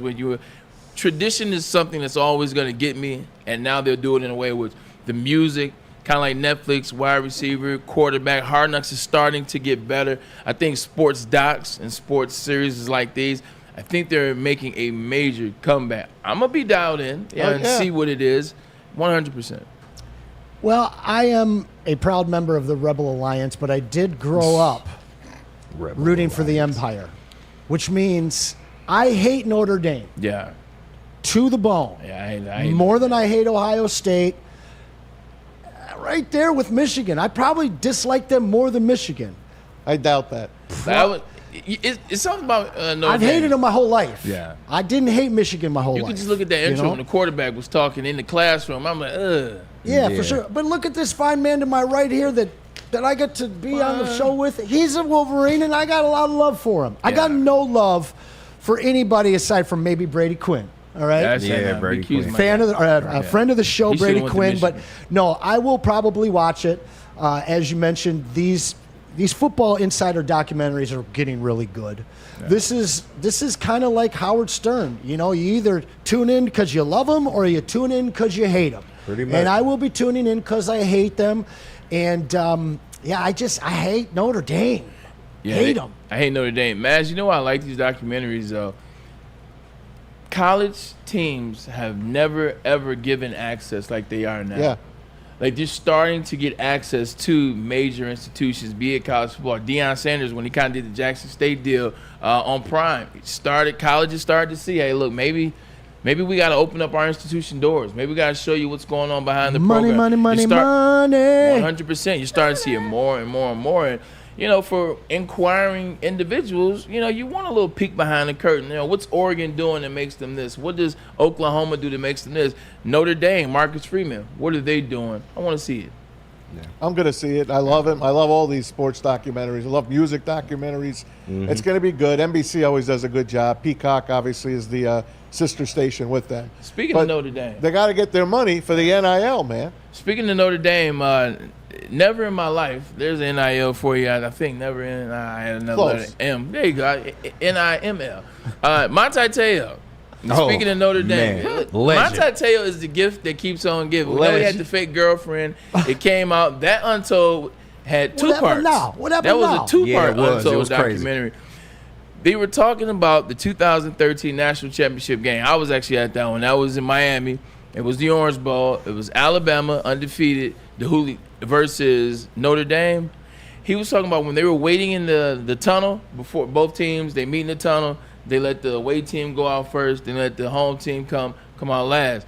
Notre Dame was the home team for that game, so he said they're waiting there. And he said Alabama walks up. He said, you see the offensive lineman. And remember when they had the bellies out? Yeah. Where the jersey, jersey on top of the belly, 6'7". That's when they had those two twins, the two Nigerian twins that were there for I want to say 5 years, left and right, left guard, left tackle. Wow. He said they were so huge, Paul, and they were so just the physicality was there, and they was like, we what? We ride. We what? We ride. He said, I turned around and looked the eyes of my teammates. He said they were just like, we lost the rest. Wow. He said we lost before the game started. He said we didn't quit, but yeah, we didn't have it. So no, I thought that was funny. Speaking of Notre Dame, hey, one more documentary to show you guys. I've been having this on for about a week now. The NIL, they're doing something here with LSU. LSU is doing it with Prime Video. This time, Prime Video is looking into how the NIL affects all these teams. This one is on Livy Dunn and Angel Reese and the rest of those LSU Bayou Bengals. I like my girl Flage. Yeah. Flage put on at the ESPYs. I think, I don't watch the ESPYs anymore, but I did watch her performance. Did you hear Jaden Daniels' mom? Some girls out there ready to put her hooks in my son. You know who watches this show every day? My mom's watching right now. Shout out to Mom Dukes. This is what it was. When this happened, 2005, I'm getting drafted. Line up. We had this conversation. She said, hey, look, I guess I didn't listen all too well, but we had the conversation, and this is what's coming. This is how they're going to be. You got to watch out. You got to protect yourself. She protected me. She kept the wolves at bay. But you can only imagine it's worse in today's climate. Yeah, it's worse because you can't even imagine, even at that time, they have your numbers. They have your tendencies. They have where you're going, where you're frequenting, what you like, what you do. It's a real thing, and this is back in, about to sneeze. 05? Go over there. I was about to Oh, sneeze. sorry. God bless you.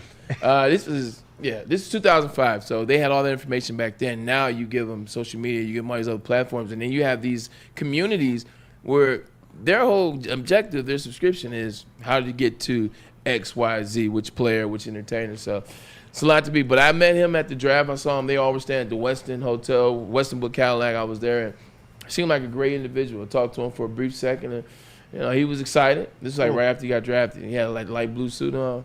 He seemed excited. It seems like he's going to do tremendous things. And it goes back to Pete talking about the Washington Commanders. Jaden Daniels. Thanks, buddy. We got Alex coming up. Let's take a break. Let's take another quick commercial break because I'm interested about this football season. Also, you know what? I'll save those questions. But first, let's get a message in from the pregame show. Yeah, that's fine. We'll do Swiss first. Yes, right now more than ever, it is critical for you to have your insurance reviewed, and Swiss Insurance will make sure that your carrier is not slipping in those extra fees. Call Mark at Swiss Insurance today, 313-530-1698, or head to SwissINS.com. Anson, our new pregame show, baby. Detroit. Woo!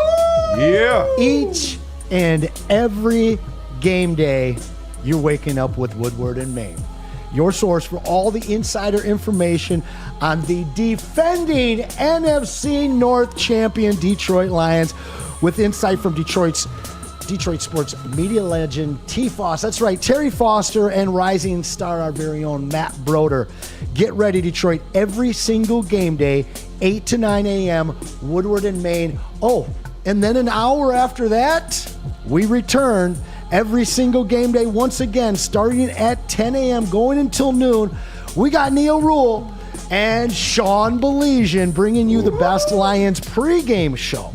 Once again, that's Sunday, 10 a.m. to noon, just an hour after Woodward and Maine. So don't even leave us. Just stay right there. We're giving up all the up-to-date injury and fantasy starts and sits, all the information you want to know before the Lions take the field.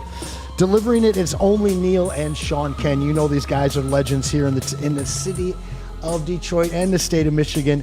Join us for every home game live at the second best bar down in Detroit. We'll be broadcasting live there. Your official guide to the Lions. That's what this show is. You guys want to plug in, tune in, and game day on Detroit's #1 sports network, and you know who that is. You're watching us. Yep. Woodward Sports. Presented by Sabbath Coffee. It's bear hunting season, and Dan Campbell is hungry for some kneecaps. If you can just get a hold of them and you start dragging their ass out to the deep, dark abyss, you can drown them. The Kings of the North are back for another year of the brand new Lions. Make sure you're locked in to Detroit's #1 sports network for all the news and info on your Detroit Lions.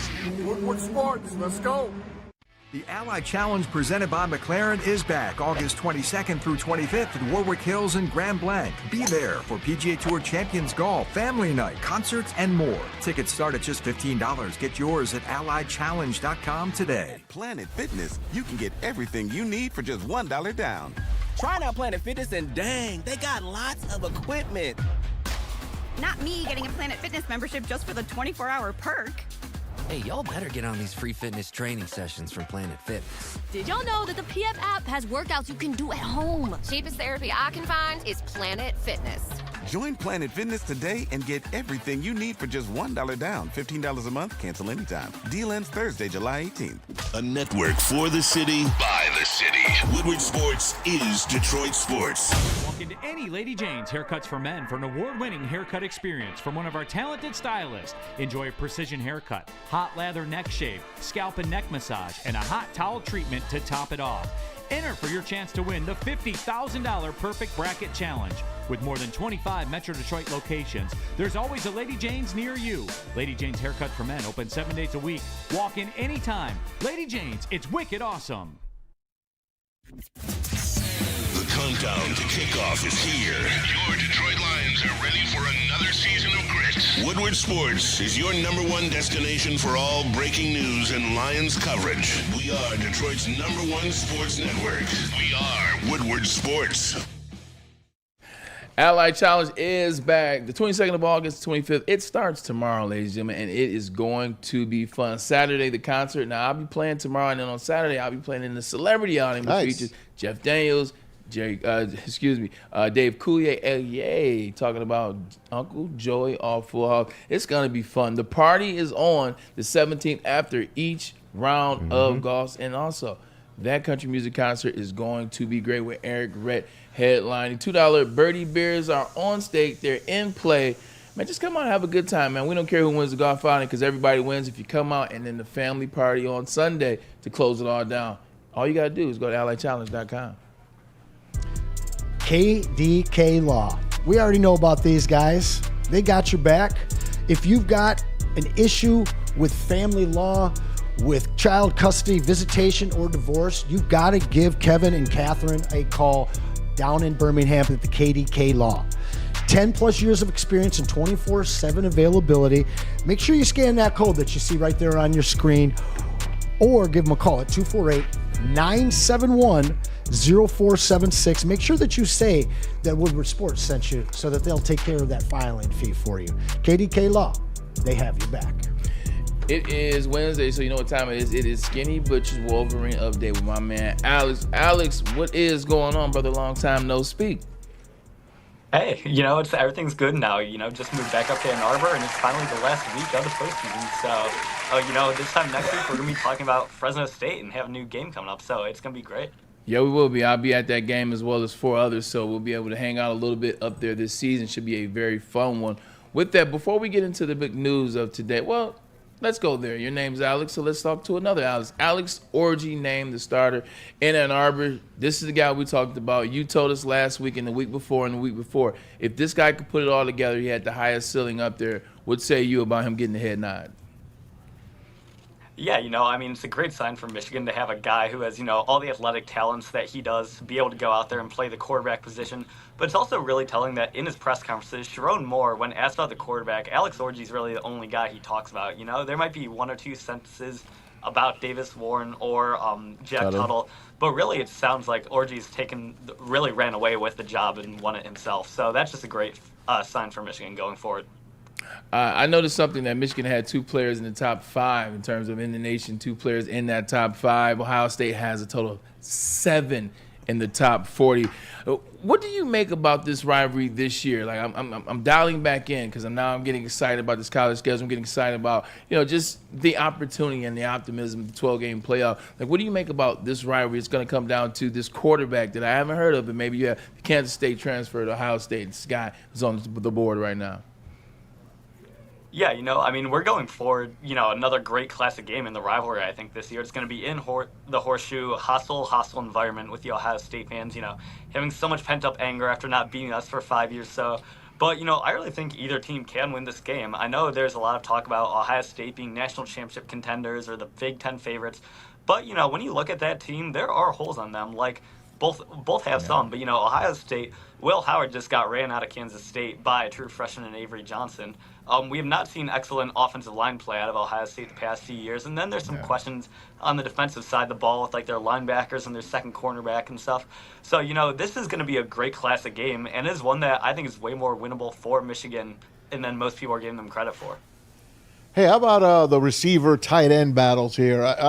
I really don't even know who is going to be the front runner here, Alex, but I do believe Colston Loveland is going to be right up there with the big ones. The big guys that catch the best opportunity for the most catches this year, I think, falls on him. Yeah, I think it's completely fact. Colston Loveland is Michigan's leading wide receiver this year.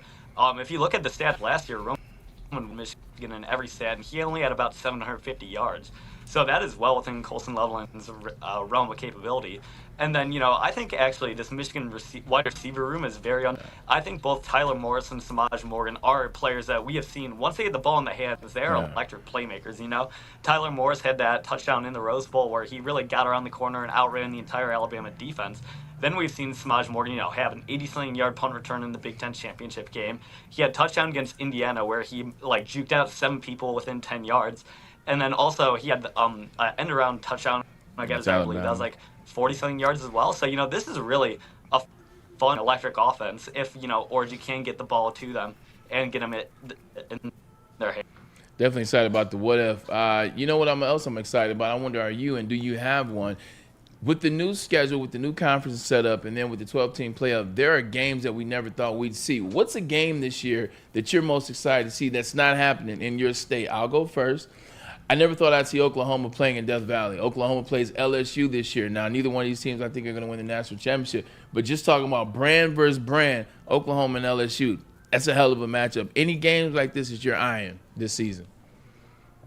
Yeah, I mean, one game I'm really excited about is going to be the Georgia-Texas game this year. That will be the week after the Red River rivalry for Texas, so they're not going to be able to, look ahead and plan for Georgia for weeks, and that could be a national championship game preview. They'll definitely have, insane implications on the SEC title run, which, that SEC first round bye is going to be massive. So this is like a really, really big game for each team. Obviously, could be a top 5 matchup as well. So, in Georgia, they don't go to Austin. They don't really go other places that much and playing big, on neutral site games. So I think that is going to have massive implications on the college football season. Yeah, Alex, and I wanted to ask you about Sharon Moore. A lot of people have all kind of expectations for this guy. Some people think they're an 11-win team. Some people think they'll fall off the map. I just got to ask you, as a fan of Michigan, what are your expectations for Sharon Moore this year, and what are some things you would like to see him do in order to keep Michigan a relevant program? What? Well, not a relevant program, but in my expectations this year, I think Michigan has such an elite defense, and so that they really should be a double-digit win team at the minimum. Even though, you have 3 really tough games in Texas, Oregon, and Ohio State, I think you're going to be so hard to score on that. You should at least be able to pull out one of them. And then, to be able to do that going forward, I just really hope he still keeps his hands on the offense, even though he is the head coach. It really makes sure, we still have great run game, ball control type offense, but also, his how often he is aggressive on 4th down and stuff. Because if you look at the Michigan-Ohio State game last, he went for it on 4th down 3 times. And on those 2 drives, Michigan got 2 touchdowns. And, if he doesn't do that in one of the drives, or one was 4th and goal, if he just kicks the field goal, Michigan maybe loses that game. So, I think as long as Sharon Moore really sticks to his guns and, is true to himself as a coach, that will help Michigan continue its level of excellence. I like that. Alex, you got a Spartan alumni here, and I am trying to get a read on Michigan's confidence this year. Who is winning the Big Ten, and how many Big Ten teams will be in the playoffs? I like that question, minus the other stuff. Okay, yeah, so I want Michigan wins the Big Ten. Right now, though, I think it is very hard to beat a team twice in college football in this season, so I kind of like Oregon to win. I think Dylan Gabriel's a great quarterback. They have a great receiver core, and then they're just solid everywhere else. So they're my current pick. And then I ultimately think the Big Ten gets either 3 or 4 teams. And, I think it's very feasible that Michigan, Oregon, Ohio State all make it. Penn State, they're okay. You never know James Franklin. But Iowa, if you look at them, they have an extremely easy schedule. They dodge Michigan, Oregon, Penn State, and USC, I believe. So they can, and they're going to have an elite defense. They returned 9 starters from that great one last year. So, they, even though they have had offensive struggles in the past, I really think Iowa can find a way in the playoffs with an 11-1 record. So I am going to go with the Big Ten getting 4 teams in. Yeah, I like that as well. You talked about Oregon real quick, and we know Oregon's one of those teams that, has a chance maybe with Matt Lanning to go all the way. Dylan Gabriel. List came out, top 40 quarterbacks in college football. Name wasn't on it. Like, what do you make about that? Yeah, that's objectively just a terrible list. Then, the guy who I believe is leading all active college quarterbacks in passing yards for his career. He did, good at UCF. We saw him do good at Oklahoma last year. He was kind of he wasn't a transfer who's transferring out because of, lost a starting job, stuff like that. Like, he has gone and produced at the college level. So, yeah, I really don't agree with that list at all. And I think he's ultimately the best quarterback in the Big Ten. And I think he could be a top 5 quarterback in college football this year. 10 days now until Michigan plays his first game. We'll probably talk to you one more time before then. But just looking ahead, what do you want to see against Fresno State? Like, how do you want that game to look for you? It's the first time you'll see this offense led by Alex Orji, and it'll be the first time you see this defense minus a few players from last year. What do you want to see out of this Michigan team? Yeah, so for the offense, honestly, my biggest thing, it isn't even going to be as much Orji as I want to see, this brand new offensive line come out and really have the same level of dominance and just be able to grind the team down like we have seen for years for Michigan. Because I feel like if we have an offensive line that has been as talented as our past few, that just takes off so much pressure off of Orji. as a quarterback, and we'll give him more time in the pocket. So that's my biggest thing. And then defensively, Fresno State is a West Coast offense. They throw the ball a lot. They've had so many good wide receivers and quarterbacks. So, I really want to see a dominant pass defense because, playing Texas week 2, then we have USC in week 5, I believe it is. So, we really got to see this, Wink Martindale defense get up to speed like that if Michigan wants to have a great season. All right, so I'm hearing everybody picking Oregon. And I think that the Big Ten will come down to the Michigan-OSU game because I don't think Oregon is ready for the style of play for an entire season that they're going to experience for the first time in the Big Ten. Nick Heighton, that one's for you, pal. I know you want me to cover some Michigan stuff, and I'm a realist. This team, despite losing a lot of their players, 22 or something to the NFL, losing a lot of their coaching staff, this is still a tremendous program, and you've got a fired up and pissed off OSU team. I don't see Oregon getting through the Big Ten unscathed enough to be able to win this conference their first year in it. Yeah, I think you make up a lot of great points there, but I think the case for Oregon, you have such a good quarterback. Tez Johnson and Evan Stewart make up probably the most electric 1-2 punch at wide receiver in college football this year. And then, Dan Lanning, this is a guy who's worked under Kirby Smart and Nick Saban. He's a defensive mastermind, has exceeded at every place he's been at. And then also, they're just on fire in terms of recruiting and the transfer portal the past few years. Phil Knight is really pouring in money through NIL and stuff, and it's paying off. So this isn't USC who's coming in with, a bad history of O-line and D-line concerns like that. Those are actually areas of strength for Oregon as well. So, this is not a team to take lightly at all, and I 100% could see, any combination of Michigan, Ohio State, Oregon in the Big Ten championship game this year. All right, Alex. Hey, this is Pete. We're at the end of the segment. Real quick, I just answer a question for me and other people in the chat. Are you calling from your attic or your closet? And what's up with the Christmas tree? What's up with the Christmas tree to your right? What's going on over there? Where are you calling from? A bunker? Shade. This is actually my bedroom, and it is in the attic of the house. I have a palm tree right here. You can see. Don't worry, though. We got a new backdrop coming next week. It's going to be better for you guys to look at. We're in the moving process still, but trust me, it will be better. Are the Christmas lights still up on the house, or what? It's like National It's a palm tree. Oh, it's a palm tree. No, it's here all year round. It's a warm climate inside, so yeah, it grows great. Remember National Lampoon's Christmas Family Vacation? Chevy Chase foot falls through the floorboard. He's in the attic. Oh, my God. Private laugh. School year's almost started, man. It's almost time to get back at it. What's coming up this week that you're excited for? You guys still do icebreakers and stuff?